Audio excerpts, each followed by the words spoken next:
Friends, बहुत बहुत स्वागत है आप सबों का आपके अपने यूट्यूब चैनल शिक्षा विधायक में। और मैं आयुष आप सबों के लिए प्लेटफॉर्म स्टैटिक जी के वॉल्यूम सेकंड का एक नेक्स्ट वीडियो लेके आ गया हूं। इस वीडियो में हम लोग प्रैक्टिस सेट नंबर 41 से प्रैक्टिस सेट नंबर 45 तक के सभी प्रश्नों को देखने वाले हैं। तो पीछे की वीडियोस को नहीं देखा है तो उस वीडियोस को भी आप लोग ऊपर आई बटन से देख सकते हैं। साथ ही दोस्तों, वीडियो अगर अच्छा लगे तो वीडियो को लाइक कीजिएगा, ज़्यादा से ज़्यादा शेयर कीजिएगा वीडियो को। और चैनल पे अगर नए हैं, अभी तक नहीं जुड़े हैं चैनल से, तो ज़रूर जुड़ जाइएगा। आइए स्टार्ट करते हैं आज का पहला प्रैक्टिस सेट। तो जो पहला प्रैक्टिस सेट है वो है हमारा प्रैक्टिस सेट नंबर 41। पढ़ते हैं पहले प्रश्न की तरफ। पहला प्रश्न पूछा गया है कि निम्न में से किस समिति ने मौलिक कर्तव्यों के समावेश की संस्तुति की है। ठीक है, तो मौलिक कर्तव्यों के समावेश की संस्तुति की है, तो कौन सी जो है समिति है, तो वह समिति है आपकी स्वर्ण सिंह समिति। ठीक है, कौन सी समिति है, तो स्वर्ण सिंह समिति, ऑप्शन नंबर डी। साथ ही मौलिक कर्तव्य सभी को पता होगा क्या होता है, किस देश के संविधान से मौलिक कर्तव्य लिया गया है, तो मौलिक कर्तव्य जो है यह आपका रूस के संविधान से लिया गया। ठीक है, किससे, रूस के संविधान से। आगे आपका दूसरा प्रश्न है कि अलवर्दी खां के पश्चात बंगाल का नवाब कौन बना था। ठीक है, तो अलवर्दी खां के पश्चात बंगाल का नवाब कौन बना था। देखिए, अलवर्दी खां के बाद जो नवाब बना था वह था आपका सिराजुद्दौला। ठीक है, कौन हो जाएगा, सिराजुद्दौला। अलवर्दी खां के बाद सिराजुद्दौला से भी रिलेटेड आपके प्रश्न आते रहते हैं, जो सभी को पता होगा। सिराजुद्दौला और रॉबर्ट क्लाइव के बीच में प्लासी का युद्ध कब, तो 1757 में। नेक्स्ट आपका तीसरा प्रश्न है कि निम्न में से किसे लोकप्रिय रूप से तूतीय हिंद के रूप में जाना जाता है। तो देखिए, तूतीय हिंद के रूप में किसे जानते हैं, तो अमीर खुसरो को। ठीक है, किसको जानते हैं, तो अमीर खुसरो को तूतीय हिंद के उपनाम से जाना जाता है, ऑप्शन नंबर सी। नेक्स्ट है चौथा प्रश्न है कि उपभोक्ता संरक्षण विधेयक। ठीक है, उपभोक्ता संरक्षण विधेयक ने उपभोक्ता संरक्षण अधिनियम का स्थान ले लिया है, जिसे डैश में लागू किया गया था। तो उपभोक्ता संरक्षण अधिनियम जो है उसे किस वर्ष लागू किया गया था, उसे लागू किया गया था वर्ष 1986 में। ठीक है, 1986। आगे है पांचवा प्रश्न है कि गन मेटल किस मिश्र धातु से निर्मित है। तो गन मेटल जो होता है वह किससे बना होता है, तो वह बना होता है आपका कॉपर, टीन और जिंक से। ठीक है, किस किस से मिलकर बना होता है, तो कॉपर से, टीन से और जिंक से। नेक्स्ट है आपका छठा प्रश्न है कि भारतीय संविधान में निम्नलिखित में से कौन सी विशेषता सोवियत सोशलिस्ट रिपब्लिकन यूएसएसआर से लिया गया है। तो देखिए, यूएसएसआर से जो आपका नीचे दिया गया है इसमें से पंचवर्षीय योजना। ठीक है, पंचवर्षीय योजना जो है आपका किससे लिया गया है, तो यूएसएसआर से। मौलिक अधिकार के बारे में देखेंगे तो मौलिक अधिकार किससे लिया गया है, तो यह आपका यूएसए से, यूनाइटेड स्टेट ऑफ अमेरिका के संविधान से। समवर्ती सूची की बात करेंगे तो यह जो है सो आपका ऑस्ट्रेलिया के संविधान से लिया गया है। आगे आपका सातवां प्रश्न है कि डुंगोंग किस जैवमंडल संरक्षण क्षेत्र का प्रमुख जीव है। ठीक है, डुंगोंग जो है वह किस जैवमंडल संरक्षण क्षेत्र का प्रमुख जीव है, यह आपका मन्नार की खाड़ी। ठीक है, किस जैवमंडल क्षेत्र का, तो मन्नार की खाड़ी जो जैवमंडल क्षेत्र है वहीं पे आपका पाया जाता है क्या, तो डुंगोंग। नेक्स्ट है आपका आठवां प्रश्न है, निम्नलिखित में से कौन सी नोबल गैस अचेतन शून्य कराने के लिए उपयोग की जाती है। ठीक है, कौन सा नोबल गैस होता है जो अचेतन शून्य कराने के में उपयोग की जाती है, वह कौन सी नोबल गैस है, वह नोबल गैस है आपका जेनॉन। ठीक है, कौन सा होगा, जेनॉन। नौवां प्रश्न है कि गुरजीत कौर का निम्नलिखित में से किस खेल से संबंध है। ठीक है, गुरजीत कौर किस खेल से संबंधित है, तो गुरजीत कौर जो है यह संबंधित है आपके हॉकी के क्षेत्र से। ठीक है, गुरजीत कौर किस खेल से संबंधित है, तो यह हॉकी के क्षेत्र से संबंधित है, ऑप्शन नंबर ए। 10वां प्रश्न है, निम्नलिखित में से कौन सा त्यौहार ओडिशा में मनाया जाता है। ठीक है, तो ओडिशा में मनाया जाने वाला जो त्यौहार है वह है आपका बाली तृतीय। ठीक है, कौन सा, बाली तृतीय। हॉर्नबिल के बारे में सभी को पता होगा, कहाँ पे, तो नागालैंड में हॉर्नबिल त्यौहार मनाया जाता है। आगे ही 11वां प्रश्न है कि पेलेग्रा डैश की कमी के कारण होता है। देखिए, पेलेग्रा रोग जो है यह आपका किस विटामिन की कमी से होता है, तो विटामिन B3 की कमी से। ठीक है, किसकी कमी से, विटामिन B3 की कमी से आपका जो है सो पेलेग्रा रोग होता है। नेक्स्ट है 12वां प्रश्न, आईने अकबरी के लेखक कौन है। तो देखिए, आईने अकबरी जो पुस्तक है उसके लेखक कौन हो जाएंगे, अबुल फजल। सभी को पता होगा आईने अकबरी पुस्तक के लेखक कौन है, वह होंगे आपके अबुल फजल। नेक्स्ट है 13वां प्रश्न है कि गोल गुंबज भारत के किस राज्य में स्थित है। ठीक है, गोल गुंबज। ठीक है, और किस नाम से भी यह जाना जाता है, तो बीजापुर का गोल गुंबज किस राज्य में है, तो कर्नाटक में। गोल गुंबज भारत के किस राज्य में स्थित है, तो यह आपका कर्नाटक में बीजापुर का गोल गुंबज। 14वां प्रश्न, निम्नलिखित में से कौन सा नृत्य मध्य प्रदेश का लोक नृत्य है। तो मध्य प्रदेश का लोक नृत्य, ये मांझ जो आपको दिख रहा है, एनटीपीसी 2016 में पूछा गया था। ठीक है, एनटीपीसी 2016 में यह प्रश्न पूछा गया था। कौन सा लोक नृत्य मध्य प्रदेश से संबंधित है, तो वो हो जाएगा आपका मांझ। फगुआ जो होता है यह आपका मुख्य रूप से बिहार में मनाया जाता है, और बिहू जो है, बिहू यह आपका असम में मनाया जाने वाला लोक नृत्य है। फगुआ होता है यह आपका नृत्य के साथ साथ एक त्यौहार बोल सकते हो, जो आम भाषा में जिसको होली बोला जाता है, उसी को जो है सो बिहार में लोकल लैंग्वेज में उसको फगुआ बोलते हैं। 15वां प्रश्न है, निम्नलिखित में से कौन सा स्टेडियम विश्व का सबसे बड़ा क्रिकेट स्टेडियम है।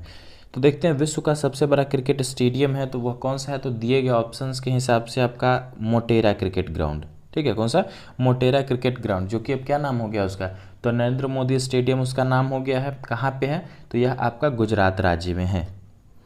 नेक्स्ट है 16वां प्रश्न है, निम्नलिखित में से कौन सा कोशिका अंगक आत्महत्या की थैली के रूप में जाना जाता है, ठीक है। तो सुसाइड बैग या आमतौर पे आत्महत्या की थैली किसे बोला जाता है, तो हम लोग किसको बोलते हैं, लाइसोसोम्स को, ठीक है, किसको, लाइसोसोम्स को आत्महत्या की थैली बोला जाता है। हिंदी में क्या बोलते हैं, लयनकाय, ठीक है, लयनकाय, और इंग्लिश में लाइसोसोम्स।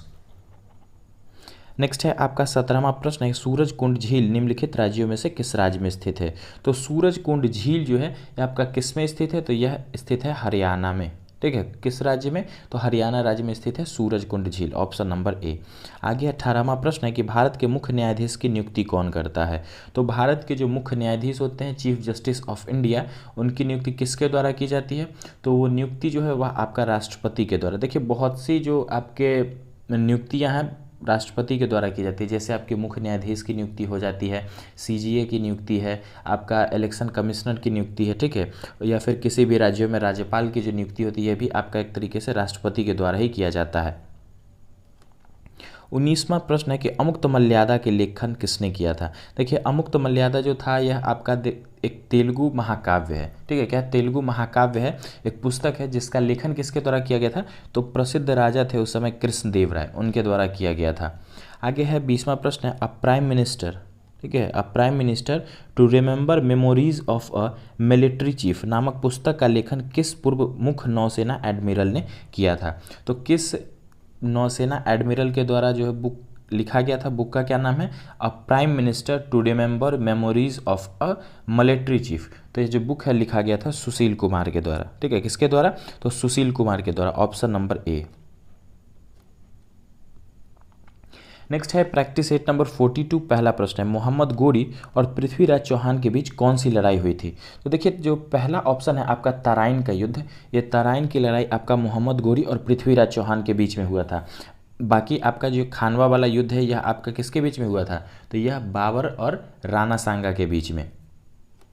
पलासी के युद्ध की बात करेंगे तो रॉबर्ट क्लाइव और सिराजुद्दौला हो जाएंगे। बक्सर का युद्ध 1764 था और काफ़ी निर्णायक रहा था, देखेंगे तो किस दृष्टिकोण से, तो अंग्रेज़ों का जो आधिपत्य तो भारत में आया था, एक तरीके से देखा जाएगा तो बक्सर के युद्ध के बाद से ही पूर्ण रूप से शासन में एक तरीके से बोल सकते हैं कि आ गए थे अंग्रेज। आगे है दूसरा प्रश्न है कि नाइट्रोजन निर्धारण के लिए कौन सा सहजीवी जीवाणु जिम्मेदार है, ठीक है, नाइट्रोजन निर्धारण के लिए कौन सा सहजीवी जीवाणु जिम्मेदार होता है, तो वह जो सहजीवी है वह राइजोबियम, ठीक है, कौन हो जाएगा, राइजोबियम, ऑप्शन नंबर ए। आगे है तीसरा प्रश्न है, जीएसटी परिषद में कितने सदस्य हैं। तो जीएसटी परिषद में कितने सदस्य थे टोटल, तो वो हैं आपके 33, ठीक है, जीएसटी परिषद में कुल कितने सदस्य हैं, तो 33 सदस्य। Goods and service tax.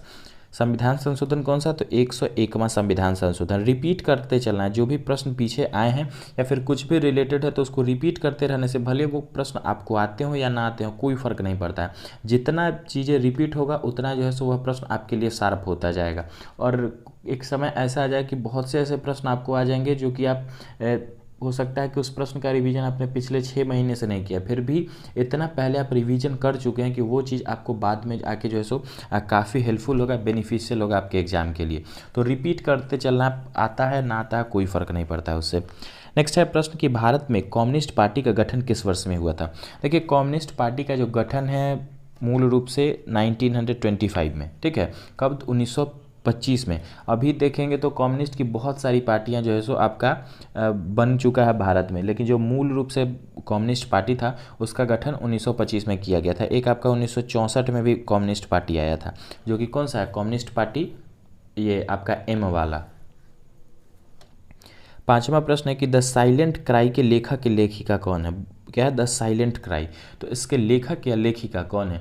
तो बुक है साइलेंट क्राई, इसके लेखक हो जाएंगे केंजाबुरो ओए। ठीक है, कौन हो जाएंगे? केंजाबुरो ओए, ऑप्शन नंबर बी। छठा प्रश्न है कि भारतीय राष्ट्रीय कांग्रेस के 19वें सत्र के अध्यक्ष कौन थे? तो भारतीय राष्ट्रीय कांग्रेस का जो 19वां सत्र था उसके अध्यक्ष कौन हो जाएंगे? तो उसके अध्यक्ष थे आपके लाल मोहन घोष। ठीक है, कौन हो जाएंगे? Lal Mohan Ghosh, option number C. सातवां प्रश्न है कि राजकोषीय घाटा का अर्थ क्या है? तो देखिए, राजकोषीय घाटा, इसका अर्थ क्या होता है? इसका अर्थ होता है कि सरकार के कुल आय और कुल व्यय के बीच का अंतर। ठीक है, कुल आय और कुल व्यय के बीच का अंतर क्या होता है? राजकोषीय घाटा। अगर कुल आय और कुल व्यय, अगर ये चीज़ है कि आय से ज़्यादा अगर व्यय हो गया, ठीक है, आय से ज़्यादा व्यय हो गया तो क्या हो गया? घाटा हो गया। और जितना आय है उससे कम व्यय हुआ है तो वो क्या होता है? राजकोषीय लाभ होता है। आगे आपका आठवां प्रश्न है कि a brief history of time पुस्तक किसके द्वारा लिखी गई है? बुक का नाम है a brief history of time. ये जो बुक है किसके द्वारा लिखा गया है? तो यह बुक आपका लिखा गया है स्टीफन हॉकिंस के द्वारा। ठीक है, किसके द्वारा? तो स्टीफन हॉकिंस के द्वारा लिखा गया, option number D.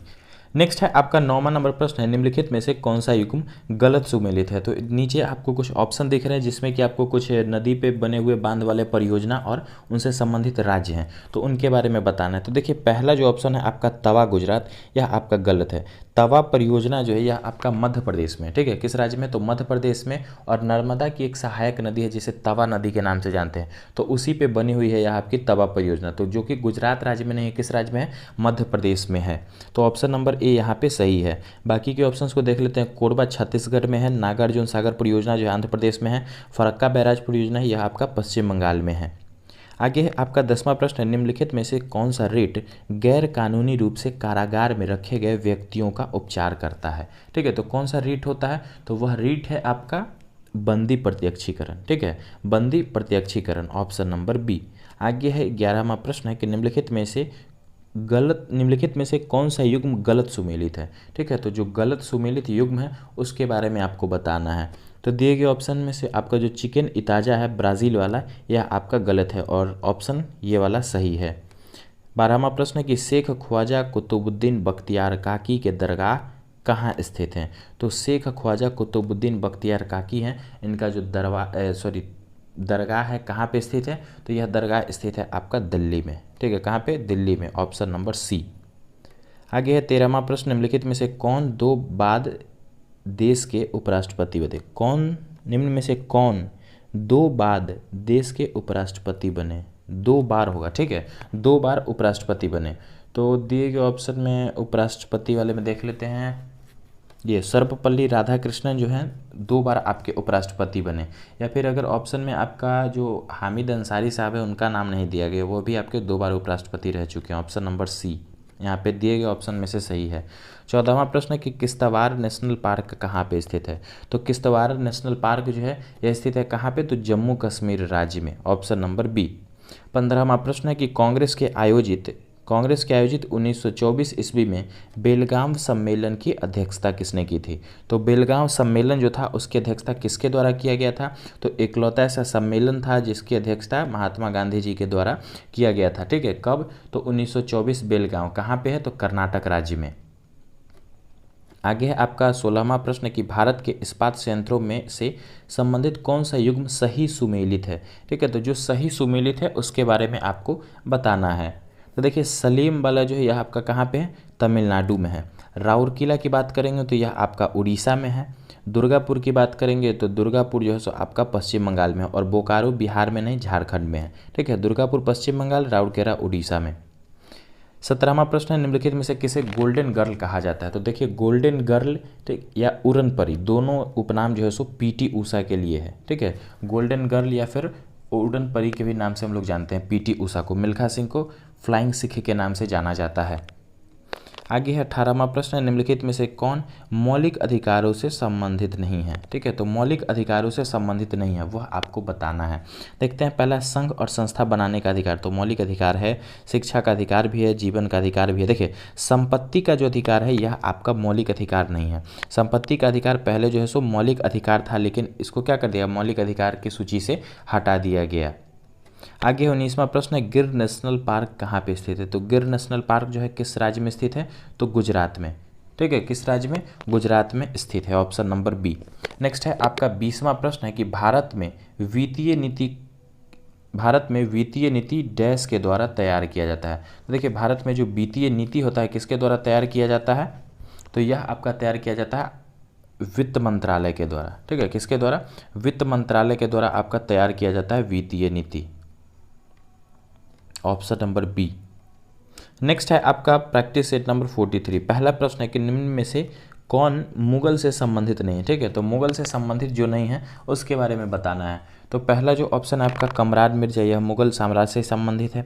Sher Shah Suri की बात करेंगे तो मुगल से संबंधित नहीं है। शेरशाह सूरी का ने एक सूर्यवंश की स्थापना की थी। ठीक है, और आए थे जरूर, जो हुमायूं का जो शासनकाल था उसी के आसपास में जो है, जैसे हुमायूं देखेंगे तो 1530 में जो है सो आपका शासन के लिए आए थे, मतलब बाबर के बाद में। और इनका जो कार्यकाल था 1530 से 1556 का, ये थोड़ा सा संघर्षपूर्ण रहा था। इसी बीच में आपकी शेरशाह सूरी की भी एंट्री होती है, लेकिन बाद में क्या होता है कि आपका हुमायूं के द्वारा जो है सो फिर से आक्रमण किया जाता है और शेरशाह सूरी को ख़त्म कर दिया जाता है। ठीक है, बिलग्राम के युद्ध को के नाम से उसको जाना जाता है। तो बीच में शेरशाह सूरी का आपका जो सो प्रभाव आया था, लेकिन मुगल के वो नहीं थे। ठीक है, वो दूसरे वंशज थे।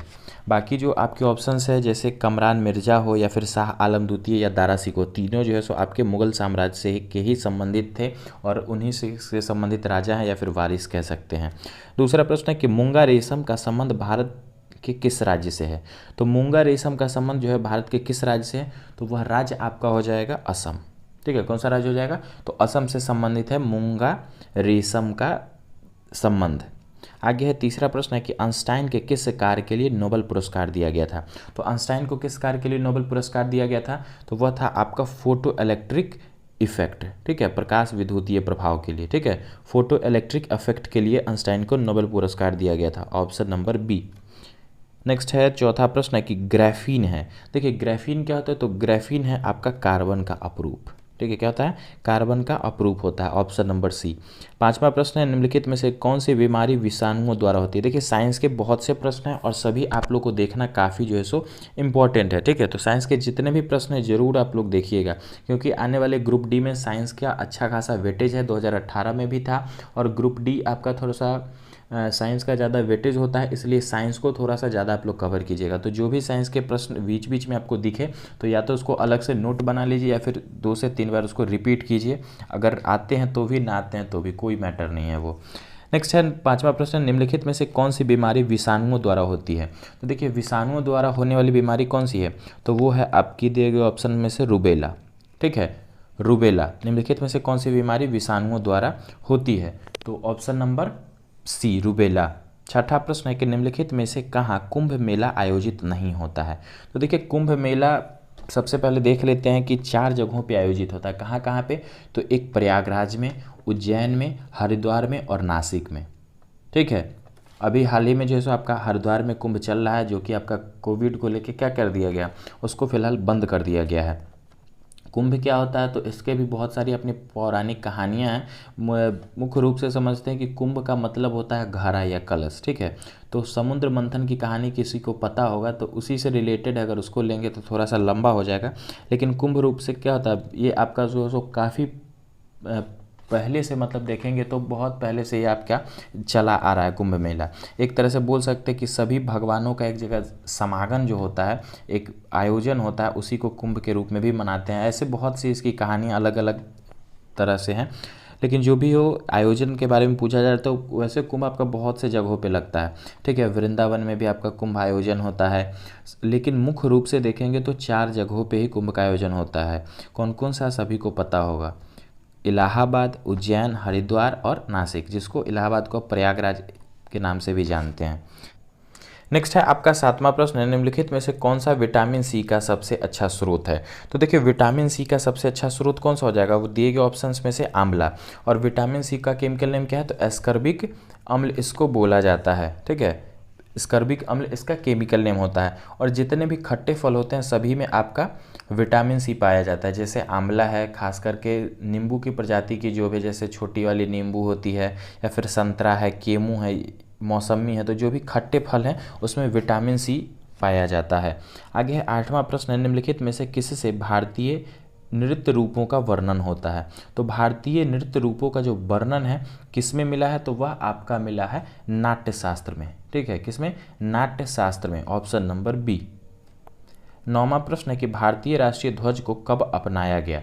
तो भारतीय राष्ट्रीय ध्वज जो है उसको कब अपनाया गया, तो उसको अपनाया गया 22 जुलाई 1947 को। ठीक है, कब? तो 22 जुलाई 1947 को, ऑप्शन नंबर डी।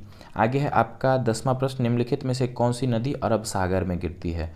तो अरब सागर में गिरने वाली जो नदियां हैं वह हैं आपकी दिए गए ऑप्शन में से सिंधु। देखिए, सिंधु का जिक्र थोड़ा सा इसलिए नहीं होता है कि अरब सागर में गिरती जरूर है, लेकिन यह आपका भारत से होते हुए पाकिस्तान में निकलती है। पाकिस्तान से पूरे पाकिस्तान को एक तरीके से देखेंगे तो सींचती हुई अरब सागर में गिरती है। भारतीय नदियाँ मूल रूप से जो सिर्फ भारत में उद्गम होता है, भारत में ही जाके ख़त्म होती हैं, तो वो नदियाँ मुख्य रूप से देखेंगे तो नर्मदा और ताप्ती। ठीक है, नर्मदा और ताप्ती दो नदियां हैं जो कि आपका अरब सागर में गिरती हैं। बाकी अगर ब्रह्मपुत्रा की बात करेंगे तो यह आपका बे ऑफ बंगाल में, कृष्णा गोदावरी सभी वहीं पे। 11वां प्रश्न है, निम्नलिखित में से कौन ओडिशा की पौराणिक चित्रकला है। ठीक है, तो ओडिशा की पौराणिक चित्रकला है, क्या नाम है उसका, तो उसको बोला जाता है पट्टचित्र। ठीक है, क्या बोला जाता है? पट्टचित्र। मधुबनी चित्रकला बिहार से संबंधित है, पता होगा सभी को। 12वां प्रश्न है, निम्नलिखित में से कौन आरबीआई का गवर्नर नहीं रहा। ठीक है, तो आरबीआई के गवर्नर कौन नहीं रहे बताना है। मनमोहन सिंह सभी को पता होगा, आरबीआई के गवर्नर रह चुके थे और भारत के अर्थव्यवस्था में काफ़ी ज़्यादा जो है सो इनका योगदान रहा। उर्जित पटेल अभी हाल ही में जो है सो डेमोनेटाइजेशन के टाइम में आपके आरबीआई के गवर्नर थे। रघुराम राजन भी थे। और लेकिन सुनील अरोड़ा की बात करेंगे तो यह आपका क्या है, चुनाव आयोग से संबंधित है। ठीक है, चुनाव आयोग से। बाकी तीनों जो है सो आरबीआई के गवर्नर रह चुके हैं। वर्तमान में आरबीआई के गवर्नर कौन है, तो शक्तिकांत दास, ध्यान रखना है। आगे 13वां प्रश्न है, निम्नलिखित में से कौन बाणभट्ट द्वारा लिखित प्राचीन पुस्तक है। तो बाणभट्ट के द्वारा जो लिखित प्राचीन पुस्तक है वह है आपका कादम्बरी। ठीक है, कादम्बरी जो है किसके द्वारा रचित है, तो बाणभट्ट के द्वारा रचित है। गीत गोविंद किसके द्वारा लिखा गया है, तो जयदेव के द्वारा। मेघदूतम पता है सभी को। 14वां प्रश्न, पारसी नव वर्ष को किस नाम से जाना जाता है। तो पारसी नव वर्ष को किस नाम से जानते हैं, तो उसको हम लोग नवरोज को नाम से, ठीक है, नवरोज के नाम से जाना जाता है पारसी नव वर्ष को, ऑप्शन नंबर बी। आगे है 15वां प्रश्न, वार एंड पीस पुस्तक किसके द्वारा लिखित है। तो वार एंड पीस जो बुक है वह किसके द्वारा लिखा गया है, तो लियो टोल्स्टॉय के द्वारा। ठीक है, किसके द्वारा, तो लियो टोल्स्टॉय के द्वारा लिखा गया है, ऑप्शन नंबर ए। 16वां प्रश्न है, डेबिट कार्ड पर कितने अंक होते हैं। तो डेबिट कार्ड जो होता है उस पर कुल कितने अंक होते हैं, तो कुल 16 अंक होते हैं डेबिट कार्ड पे, ऑप्शन नंबर बी। 17वां प्रश्न है, लॉर्ड कर्जन का संबंध निम्न में से किस घटना से है। तो देखिए, लॉर्ड कर्जन काफ़ी फेमस है, किस लिए, तो बंगाल का विभाजन। ठीक है, बंगाल के विभाजन के लिए। कब हुआ था बंगाल का विभाजन, तो 1905 में। ठीक है, किसके कार्यकाल में, तो लॉर्ड कर्जन के कार्यकाल में। 18वां प्रश्न है कि टाइम ट्रायल शब्द का संबंध किस खेल से है। तो देखिए, टाइम ट्रायल जो शब्द है इसका संबंध किस खेल से है, तो वह खेल है आपका साइकिलिंग। ठीक है, किस खेल से, तो साइकिलिंग के खेल से। आगे 19वां प्रश्न है, भारतीय संविधान में कितनी अनुसूचियां हैं। तो देखिए, अनुसूचियां की बात करेंगे तो कुल 12 अनुसूचियां हैं। ठीक है, कितनी, 12 अनुसूचियां। अगर कभी पूछ लिया जाए कि मूल संविधान में कितनी अनुसूचियां थी, तो मूल संविधान में कुल 8 अनुसूचियां थी। बाकी जो है सो आपका विभिन्न समयों पे आपका संविधान संशोधन के तहत क्या किया गया, कुल जो है सो 8 से बढ़ा के इसको 12 अनुसूचियां किया गया। 20वां प्रश्न है कि 2011 जनगणना के अनुसार भारत का जनसंख्या घनत्व कितना है। तो 2011 के सेंसस की बात हो रही जनसंख्या घनत्व के लेके। तो जो जनसंख्या घनत्व है भारत का वो है 382 व्यक्ति प्रति वर्ग किलोमीटर। ठीक है, कितना, 382 व्यक्ति प्रति वर्ग kilometre, option number B. Next है आपका प्रैक्टिस सेट नंबर 44। पहला प्रश्न है, इलेक्ट्रॉन का खोज किसने किया था। तो देखिए, इलेक्ट्रॉन का खोज किसके द्वारा किया गया था, तो जे थॉमसन के द्वारा। ठीक है, किसके द्वारा, तो जे थॉमसन के द्वारा इलेक्ट्रॉन का खोज किया गया था। प्रोटॉन का खोज किसके द्वारा किया गया था, प्रोटॉन। ठीक है, इलेक्ट्रॉन जे थॉमसन, और प्रोटॉन का किया गया था किसके द्वारा, तो रदरफोर्ड के द्वारा। ठीक है, प्रोटॉन का खोज किसके द्वारा किया गया था, तो रदरफोर्ड के द्वारा। और न्यूट्रॉन का, तो न्यूट्रॉन का खोज किया गया था जेम्स चैडविक के द्वारा। आगे है दूसरा प्रश्न है कि कुतुबुद्दीन ऐबक द्वारा किस राजवंश की स्थापना की गई थी। तो देखिए, कुतुबुद्दीन ऐबक जो थे उनके द्वारा कौन सा राजवंश, तो वह राजवंश है गुलाम वंश। ठीक है, इंग्लिश में क्या बोलते हैं, तो स्लेव डायनेस्टी, ठीक है, क्या, स्लेव डायनेस्टी बोला जाता है। और इसको कभी कभी ममलूक वंश भी बोल दिया जाता है, ठीक है, कुतुबुद्दीन ऐबक को ममलूक वंश बोला जाता है, या फिर गुलामों का गुलाम भी बोला जाता है। तीसरा प्रश्न है कि भारतीय संविधान के किस अनुच्छेद में हिंदी को आधिकारिक भाषा घोषित किया गया है, ठीक है, भारतीय संविधान के किस अनुच्छेद में हिंदी को जो है सो आधिकारिक भाषा घोषित किया गया है, तो वह कौन सा अनुच्छेद है, वह अनुच्छेद है आपका अनुच्छेद 343, संघ की राजभाषा, ऑप्शन नंबर बी। नेक्स्ट है आपका चौथा प्रश्न है कि सिखों के पांचवें गुरु कौन थे। तो देखिए, सिखों के जो पांचवें गुरु थे कौन थे, गुरु अर्जुन देव, ठीक है, गुरु अर्जुन देव सिखों के पांचवें गुरु थे, ऑप्शन नंबर सी। आगे है आपका पांचवा प्रश्न है, निम्नलिखित में से किस भौतिक राशि का नामकरण बेलेस पास्कल के नाम पर हुआ है, ठीक है, तो बेलेस पास्कल के नाम पर किस भौतिक राशि का नामकरण किया गया है, तो किया गया है दाब का, ठीक है, दाब का ऐसा यूनिट, ठीक है, क्या होता है, पास्कल, ठीक है, बेलेस पास्कल के नाम पर किया गया है।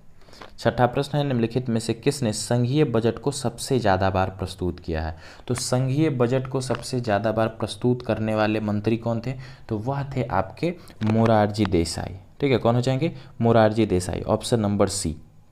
आगे है सातवां प्रश्न है कि केंद्र के अलावा निम्नलिखित में से किस अन्य कोशिकांग में डीएनए होता है, ठीक है, तो डीएनए केंद्र के अलावा किस कोशिकांग में पाया जाता है, तो वह पाया जाता है माइटोकॉन्ड्रिया में, ठीक है, किसमें पाया जाता है, माइटोकॉन्ड्रिया में, इसको क्या बोला जाता है, power house of the cell, ठीक है, power house of the cell बोला जाता है। आठवां प्रश्न है, निम्नलिखित में से किस राज्य में दलदली पीठभूमि मुख्यतः नहीं मिलती है, ठीक है, तो दलदली या जिसको पीठभूमि भी बोलते हैं किस राज्य में नहीं मिलती है, यह बताना है। तो दिए गए ऑप्शंस में से आपका मध्य प्रदेश में, ठीक है, मध्य प्रदेश में दलदली भूमि नहीं पाई जाती है, ऑप्शन नंबर बी। नौवां प्रश्न है कि जल में मौजूद निम्न में से कौन सा तत्व कैंसर के लिए जिम्मेदार है, ठीक है, तो जल में मौजूद कौन सा तत्व कैंसर के लिए जिम्मेदार होता है, तो वह तत्व है आपका आर्सेनिक, ठीक है, कौन सा, आर्सेनिक, ऑप्शन नंबर ए। 10वां प्रश्न है कि प्रोटीन की अत्यंत कमी से निम्न में से कौन सी बीमारी होती है, तो वह कौन सी बीमारी हो जाएगी, वह है आपकी क्वासिक्योर, ठीक है, कौन सी, क्वासिक्योर, ऑप्शन नंबर ए। एनीमिया होता है किसकी कमी के कारण, तो शरीर में जो है सो लौह की कमी के कारण एनीमिया होता है। घेंघा आपका आयोडीन की कमी के कारण। नेक्स्ट है आपका 11वां नंबर प्रश्न है, मार्स ऑर्बिटर मिशन का लॉन्च वाहन डैश था, ठीक है, तो मार्स ऑर्बिटर मिशन, ठीक है, का जो लॉन्च वाहन था उसका नाम क्या था, ये आपको बताना है, तो उसका नाम था आपका PSLV C-25, ठीक है, कौन सा, PSLV C-25। नेक्स्ट है आपका 12वां प्रश्न, निम्नलिखित में से उत्पादन के कारक में क्या शामिल नहीं है, ठीक है, तो उत्पादन के कारक में कौन सा शामिल नहीं है, तो देखिए पूंजी तो है, श्रम है, भूमि भी है, लेकिन कर, ठीक है, कर जो है यह आपका उत्पादन के कारक में शामिल नहीं है, ऑप्शन नंबर सी। नेक्स्ट है आपका 13वां प्रश्न है कि ब्रिटिश ईस्ट इंडिया कंपनी ने भारत में निम्नलिखित में से कौन सा पहला किला बनवाया था, ठीक है, तो मतलब ब्रिटिश ईस्ट इंडिया कंपनी ने भारत में जो सबसे पहला किला बनवाया था वह कौन सा था, तो वह किला था आपका फोर्ट सेंट जॉर्ज, ठीक है, कौन सा, फोर्ट सेंट जॉर्ज। नेक्स्ट है आपका 14वां प्रश्न, निम्नलिखित में से कौन सी नदी पूर्व दिशा में बहने वाली नदी नहीं है, ठीक है, तो पूरब में बहने वाली नदी नहीं है, तो देख लेते हैं, बैगाई तो पूरब की तरफ ही बहती है, स्वर्णरेखा हो, बंसधारा, तीनों पूरब में, लेकिन माही नदी को अगर देखेंगे ना तो यह आपकी पूरब की तरफ नहीं, ठीक है, किधर, पश्चिम की तरफ बहने वाली नदी है। 15वां प्रश्न है, निम्नलिखित में से किस अखबार का संपादन दादा भाई नौरोजी ने किया था, ठीक है, तो दादा भाई नौरोजी के द्वारा कौन सा अखबार है जिसका संपादन किया गया था, वह है आपका रास्त गुफ्तार, ठीक है, कौन सा, रास्त गुफ्तार, ऑप्शन नंबर बी।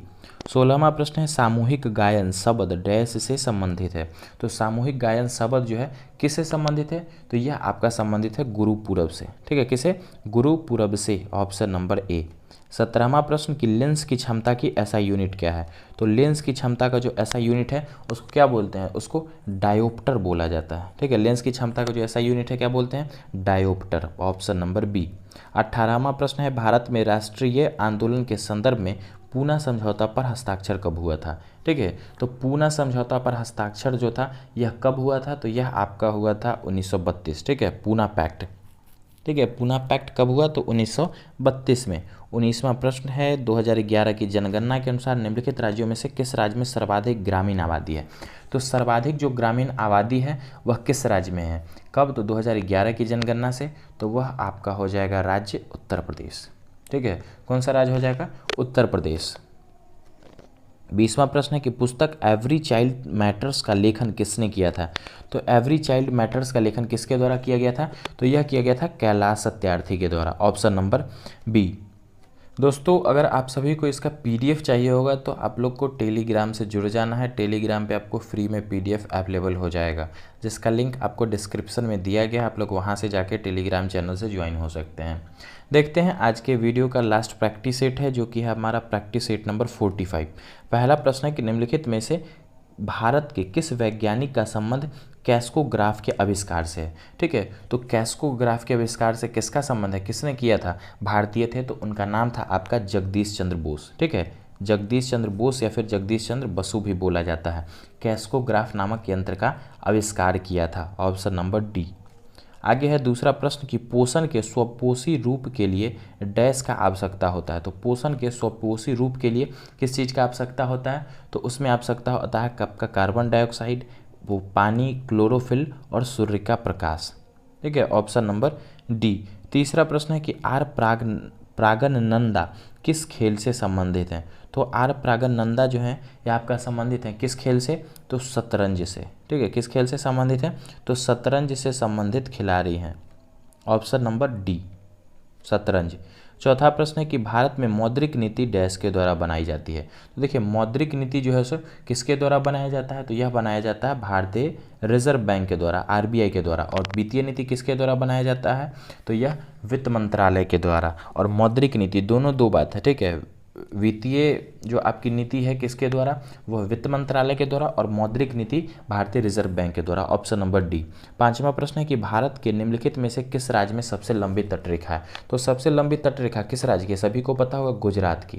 ठीक है, सबसे लंबा जो तटरेखा है गुजरात का है। लेकिन अगर ऑप्शन में गुजरात ना रहे, आंध्र प्रदेश रहे, तो आप लोग उसको पिक कर सकते हैं।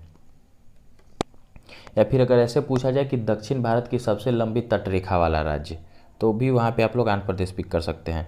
नेक्स्ट है छठा प्रश्न है कि निम्नलिखित में से किस युग्म का सही मिलान नहीं है? ठीक है, कौन सा युग्म है जिसका सही मिलान नहीं है? तो वह आपका हो जाएगा कौन सा? मोहिनीअट्टम। पहला ऑप्शन ही दिख रहा है, मोहिनीअट्टम उड़ीसा से संबंधित नहीं है। किस राज्य से? तो केरल से संबंधित है। बाकी यक्षगान कर्नाटक से संबंधित है। कुचिपुड़ी, जिसको देवदासी नृत्य भी बोला जाता है, याद रखना। ठीक है, कुचिपुड़ी को क्या देवदासी नृत्य के रूप में भी जानते हैं। आंध्र प्रदेश का शास्त्रीय नृत्य है। गरबा गुजरात का जो है सो आपका लोक नृत्य है। सातवां प्रश्न है राष्ट्रपति द्वारा कितनी बार देश में राष्ट्रीय आपातकाल की घोषणा की गई है? ठीक है, तो अब तक कितनी बार राष्ट्रीय आपातकाल का घोषणा किया गया है? अनुच्छेद 352 के तहत। ठीक है, राष्ट्रीय आपातकाल किस अनुच्छेद में? तो अनुच्छेद 352 में। कितनी बार किया गया है? तो अब तक कुल जो है सो 3 बार। ठीक है, कुल 3 बार राष्ट्रीय आपातकाल लगाया गया। पूछा जाता है कि कौन सा आपातकाल अभी तक भारत में कभी नहीं लगा? तो वो है वित्तीय आपात। ठीक है, जो कि अनुच्छेद 360 है। ठीक है, अनुच्छेद 360 किससे संबंधित है? वित्तीय आपातकाल से आज तक भारत में कभी नहीं लगा है। आठवां प्रश्न है कि नेशनल डायमंड इंस्टीट्यूट डैश में स्थित है। तो नेशनल डायमंड इंस्टीट्यूट जो है वह आपका स्थित है कहाँ पे? तो सूरत में, ऑप्शन नंबर ए। नौवां प्रश्न है निम्नलिखित में से कौन सा कथन लोकसभा के बारे में सही नहीं है? देख लेते हैं लोकसभा के बारे में जो सही नहीं है, मतलब गलत है, उसको बताना है। पहला, केंद्रीय मंत्रिपरिषद सामूहिक रूप से लोकसभा के प्रति उत्तरदायी है, सही है। दूसरा है कि कोई विधेयक धन विधेयक है या नहीं, इस प्रश्न पर विपक्ष के नेता का अंतिम निर्णय होगा। ये तो बिल्कुल गलत है। देखिए, कोई धन विधेयक है या नहीं, इसका जो निर्णय होता है वह लोकसभा के अध्यक्ष के द्वारा होता है। ठीक है, ना कि प्रतिपक्ष या विपक्ष के नेता के द्वारा किया जाता है। तो ऑप्शन नंबर बी वाला ही गलत है। बाकी के ऑप्शंस को देखते हैं। नेक्स्ट है धन विधेयक सर्वप्रथम लोकसभा में पेश किया जा सकता है, ये सही है बिल्कुल। मंत्रिपरिषद के खिलाफ अविश्वास प्रस्ताव केवल लोकसभा में पेश किया जा सकता है, यह भी आपका सही है। आगे है 10वां प्रश्न है कि लोक संगीत मांड किस राज्य से संबंधित है? तो लोक संगीत क्या नाम है? मांड। यह संबंधित है किस राज्य से? तो राजस्थान से। ठीक है, किस राज्य से? राजस्थान से संबंधित है। क्या नाम है? मांड। आगे है 11वां, ये मांड है और एक है आपका मांझ, ध्यान रखना है। तो मांझ जो है यह आपका लोक नृत्य है किस राज्य का? मध्य प्रदेश का। 11वां प्रश्न है, निम्नलिखित में से कौन सा एक द्वितीयक प्रदूषक है? तो द्वितीयक प्रदूषक है वह कौन सा हो जाएगा? तो स्मोग। ठीक है, स्मोग क्या हो जाएगा? एक प्रकार का द्वितीय प्रदूषक है। 12वां है, आधुनिक भारत का मनु किसे कहा जाता है? तो आधुनिक भारत का जो मनु है किसको बोलते हैं? तो वह हम लोग बोलते हैं BR अम्बेडकर को। ठीक है, बाबा साहब भीमराव अम्बेडकर। 13वां है, मुगल काल में संस्कृत से फारसी में अनुदित महाभारत को डैश नाम से जाना जाता है। तो मुगल काल में जो संस्कृत से फारसी में अनुवाद करवाया गया था महाभारत का, ठीक है, उसको रजमनामा के नाम से जानते हैं। ठीक है, किस नाम से? रजमनामा के नाम से जाना जाता है। Option number C. आगे है 14वां प्रश्न की लॉन्ग वॉक टू फ्रीडम किसकी आत्मकथा है? बुक का क्या नाम है? Long walk to freedom. यह किसकी आत्मकथा है? तो यह आत्मकथा है नेल्सन मंडेला का। ठीक है, किसका आत्मकथा है? तो नेल्सन मंडेला का। भारत रत्न से भी सम्मानित किए जा चुके हैं। साउथ अफ्रीका के आपके राष्ट्रपति रह चुके हैं और काफ़ी देखेंगे तो साउथ अफ्रीका में इनका योगदान रहा था वहाँ के विकास को लेके। साथ में नस्लीय भेदभाव जो था उसको लेके भी काफ़ी इनका जो है सो संघर्ष और पूर्ण जीवन इनका रहा।